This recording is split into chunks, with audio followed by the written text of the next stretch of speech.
Hello, namaste, annyeonghaseyo, hello, privet. Today I have got a heartwarming and festive craft idea for you, a Christmas family tree.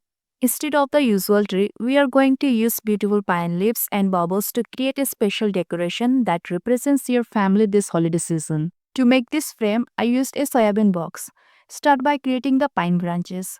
Take green color paper and cut fringes along one edge.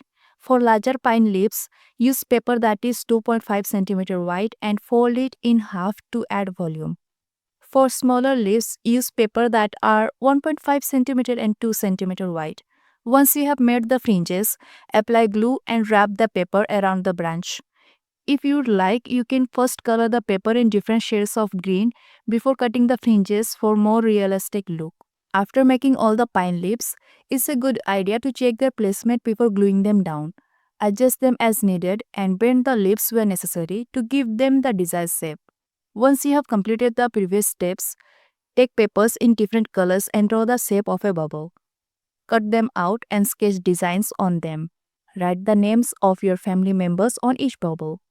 Glue a thread to the top of each bubble and attach the other end of the thread to the pine leaves. Finally, decorate the leaves with stars and foam balls. That's the overall process. The rest you can see in the video. And don't forget to leave your feedback. Wishing you a Merry Christmas, and I will see you in the next video with more exciting Christmas themed drawings.